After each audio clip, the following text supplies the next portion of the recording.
students. Today we are going to start with a new topic, that is tissues. I know that you have already learned it. So now I am going to give you a task. You need to write this table in your rough book. Okay. This is called KWL chart. K means what I know. W means what I want to know. And at last, in the last column, you need to write what I have learned today. And these you need to write at the end of the session. So, all of you pause the video and start writing. Here in I know you need to write what you know about tissues. You have already learned about it. And in what I want to know, you need to write what you want to know more about tissues. Okay? After that, stop. Understood? So, pause the video and do your work. Now, one more task I want to give you, that is, if I am giving you a project work, for example, collect more information about tissues and all students should participate. What will you do for that? All the students should participate in this project work.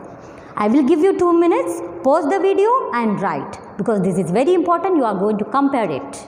Okay? Now, next, today we are going to learn about 3 things. Okay? Our aim is define tissue. You will be able to define tissue and explain division of labor. And at last, you will be able to differentiate between plant and animal body structure. Okay? Now, you have already learned about tissues before. What are living organisms made of? You all know about it. They are cells. How body perform basic function in unicellular organisms? How? Only one cell.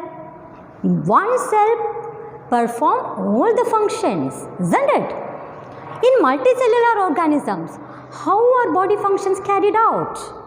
All the cells together they are working, or are their work divided? You think about it. Already you have learned, isn't it? Now, give some examples of different types of cells in human beings. Think about it. Pause and think. Then I will say. Okay? Yes. Examples of different types of cells. Like skin, isn't it? In stomach there are different types of cells. In heart there are different types of cells. And do they carry same type of work? No, isn't it? They carry different types of work. See, do they have same function? Never, isn't it? How water, minerals and other nutrients are transported in plants? This also you have learned before. How? There are vascular tissues, xylem and phloem. These also you know about it, isn't it? Okay. Now, this was just a review of tissues that you have already learned in previous classes. And you already know what is unicellular organism, what is multicellular organism. See, these are some examples of tissues in human body and plants. Blood, it is made up of different types of cells. See, platelets, WBC, RBC, plasma, all together form blood tissue. These are cells that are found in leaf, isn't it? Now here xylem and phloem, vascular tissue system in plants. This is also tissue. Why they are tissues? Because they are a group of cells that perform similar function, isn't it? Now, in our body also there are different types of tissues. You will learn more about it. Now, what is tissue and what is division of labor? Tissue means it is a group of cells, listen properly, it is a group of cells that are similar in structure, and work together to achieve a particular function. Function will be same, structure will also be same, isn't it? But it is a group of cells which work together to perform a particular function. What do you know about division of labor? Work is divided, isn't it? Cells specializing in one function are grouped together and they function. So what is the result? The result will be very effective. Now think about the task that I have given. How will you do the project work? I think many of you have written, these students will do that work, the other students will do writing work, some students will do collection. Are you all doing all the work together? No. You are dividing your work. What will be the result? Your project will be excellent, isn't it? Same thing is applied here in our body system also, so that it functions very effectively. This one, okay, now you need to compare what is the similarity in your writing and division of labor. Is there any connection? Think about it, okay. Now here we are going to discuss about plants and animals structure. Are they similar in structure or is there any difference?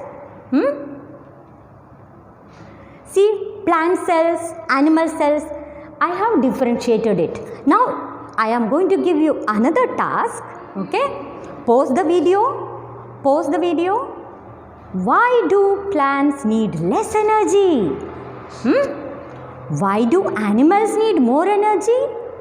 What is the difference in pattern of growth in plants and animals, and how are plants and animals structurally different? You need to spend time on it.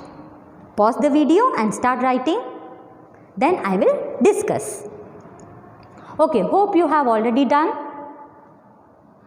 Why do plants need less energy? See, we know that plants do not move from one place to another, always standing in one place. So they need less energy. They don't have to move from one place to another in search of food. They have a large quantity of supportive tissue. Dead cells are more, not live cells. So that is what is written here. More dead cells, less live cells. So they need less energy. But in animal cells, full of live cells only. We need to move from one place to another, continuously do work, isn't it? And even more energy also is required. This is the reason. Now see, pattern of growth in plants and animals. This pattern of growth in plants, if you observe, you will understand. It is limited to certain regions in plants. Even some tissues in plants that divide throughout their life. Have you seen? Some tissues in plants divide throughout their life. Are we like that? Think about it. Pattern of growth. It is not limited. Cell growth in animals is more uniform. It means our part, there is a limit for that. For example, head. There is a limit for growth of head. It will not grow more. Just imagine if our head is more and one hand is very less in length and one leg is growing more and another leg is growing less. Is it like that? No. Animal's body growth is uniform. But in plants, it is not like that. Sometimes it grows up and sometimes it is less. Okay. Now, we will go to summary. Okay.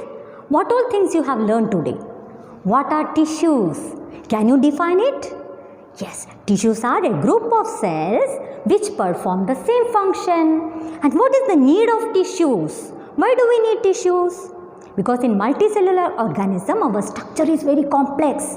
So to function well, tissues are needed.